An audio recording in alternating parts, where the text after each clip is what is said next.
Hello students, today's topic is Newton's law of motion. So let's start Newton's law of motion.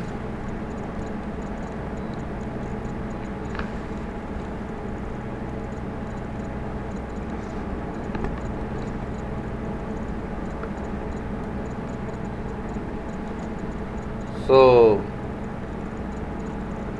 let's see.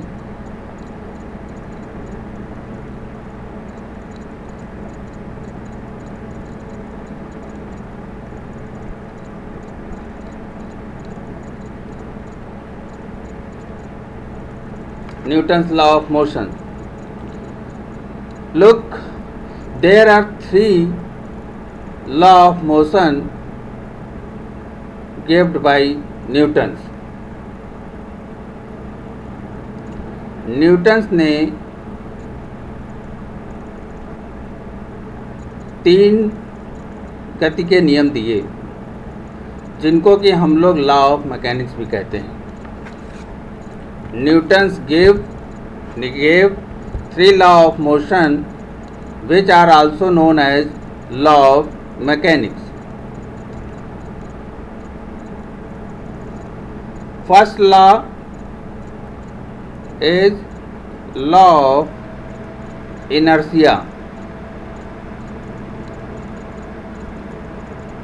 Law of inertia, इसको हम लोग जड़त्व का नियम भी कहते हैं. जड़त्व का नियम भी कहते हैं. इसके according to it, a body continue in its state of rest or uniform motion.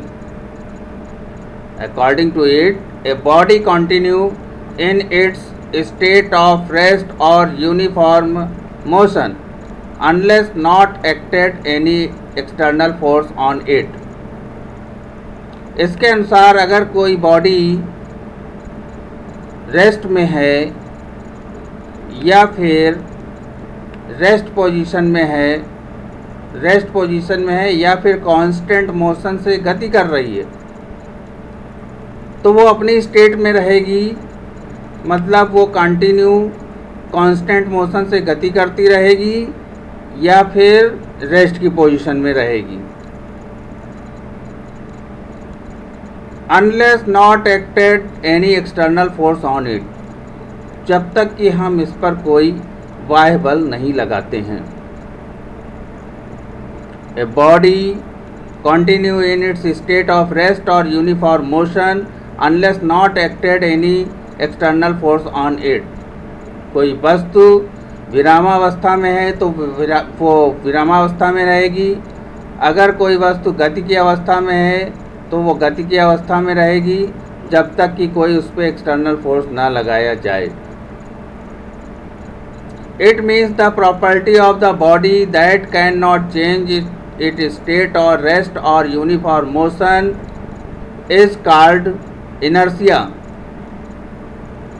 अगर कोई बॉडी अपनी पोजीशन को नहीं चेंज कर रही है तो हम कहते हैं inertia.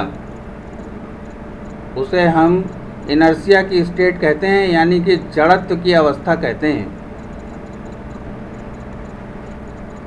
F is equal to ma.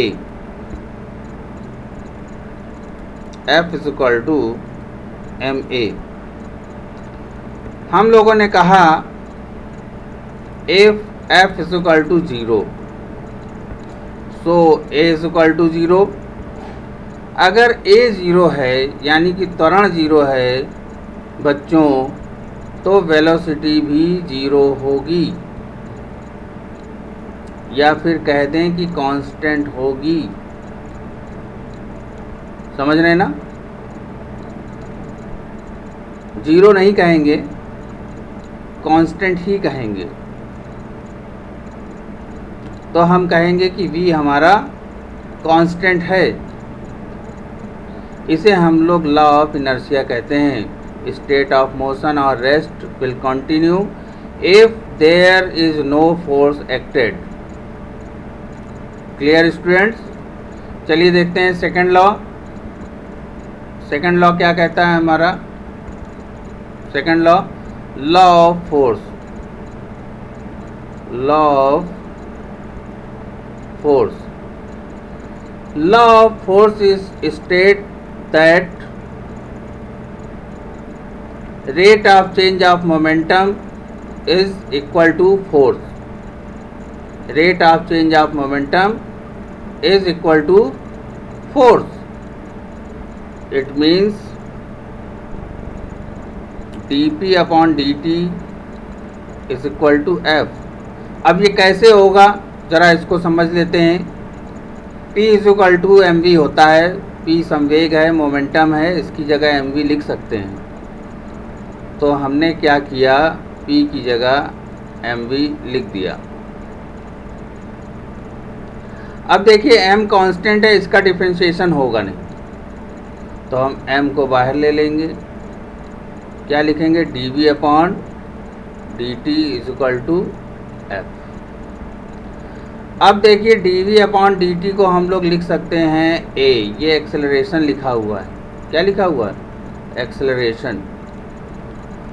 आ गया हमारे पास ma और ये फोर्स के इक्वल होता है।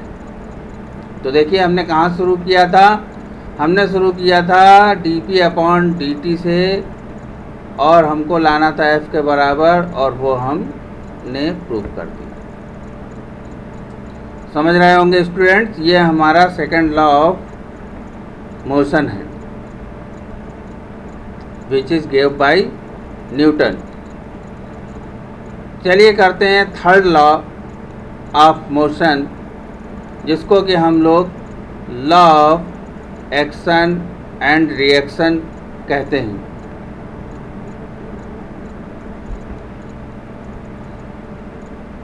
लॉ ऑफ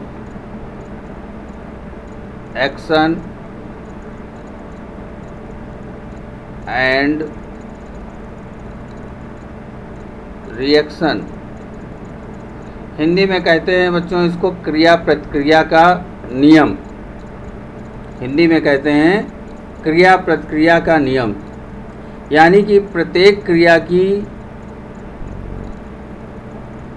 बराबर मात्रा में किंतु विपरीत दिशा में उतनी ही प्रतिक्रिया भी होती है।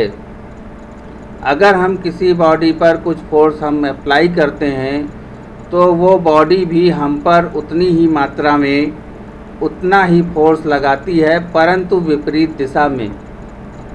इसे ही हम लोग law of action and reaction कहते हैं। According to it, to every action there is always equal and opposite reaction. According to it, to every action there is always equal and opposite reaction, but action and reaction forces act on different bodies. It means that if one and two bodies are interact mutually, then मान लेते हैं हमारे पास कोई दो body हैं और वो आपस में इंटरेक्ट कर रही हैं, तो देखिए हम इस तरीके से लिखेंगे F12 is equal to minus F21। इसका क्या मतलब हुआ भाई? इसका मतलब ये हुआ कि force on first body due to second, force on first body due to second, ये इक्वल होगा minus force on second body due to first.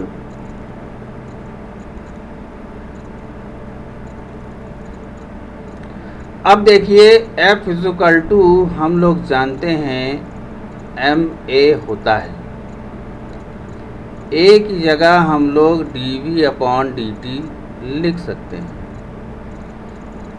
तो अब फोर्स ऑन फर्स्ट बॉडी, इसको हम लिख लेंगे m1 d1 dt is equal to लिखेंगे m2 dv2 upon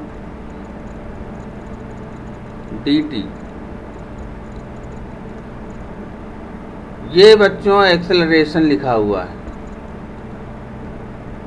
ये एक्सेलरेशन लिखा हुआ, taking mod of acceleration.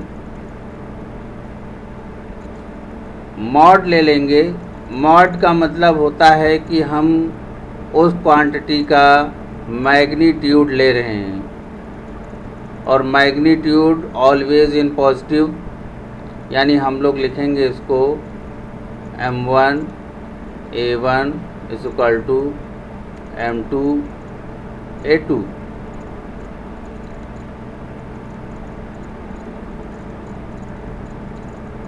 Board को मैं रब कर रहा हूँ।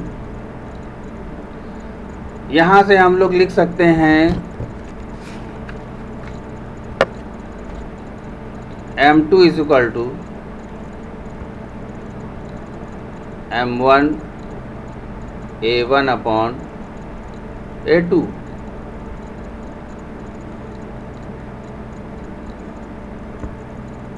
आ रहा समझ में? This is Newton's third law of motion. This is Newton's third law of motion. This is also called Newton third law define mass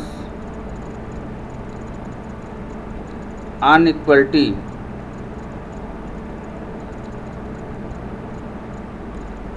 mass unequally. Clear students? चलिए अगला टॉपिक अपना करते हैं। अगला टॉपिक है स्टूडेंट्स हमारा rectilinear motion of the particle. क्या topic है?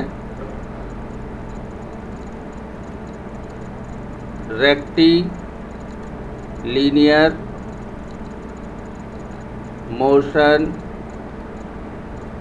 ऑफ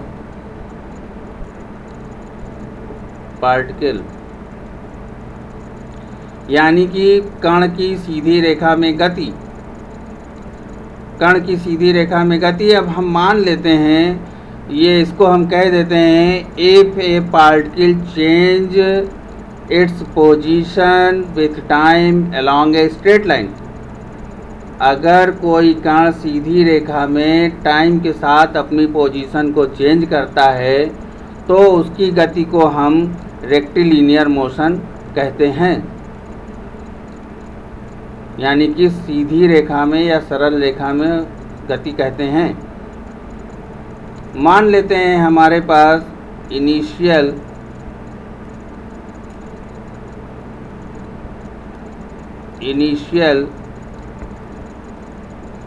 वेलोसिटी u है एंड फाइनल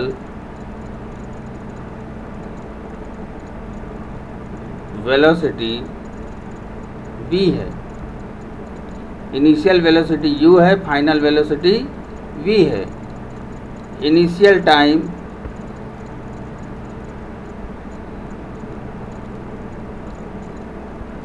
जीरो है,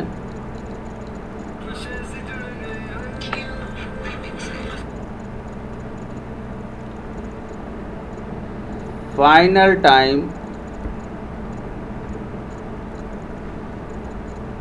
t है। इनिशियल टाइम 0 है और फाइनल टाइम t है।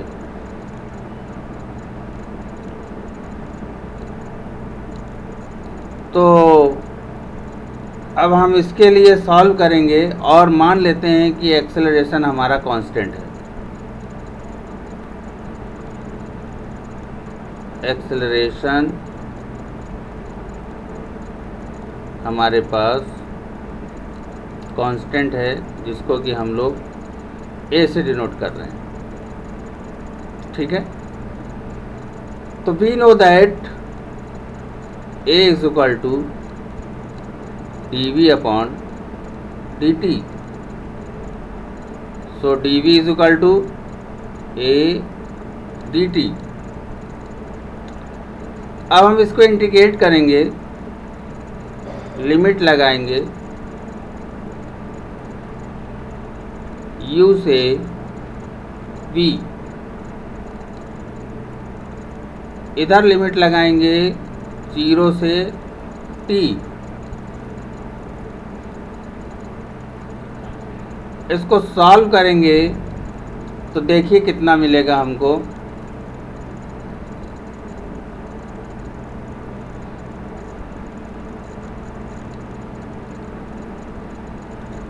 तो हमको मिल जाएगा v minus u is equal to 80। ये इक्वेशन हो जाएगी u plus 80। This is the first equation of motion for rectilinear motion. This is the first equation of motion for rectilinear motion of a particle. Okay student,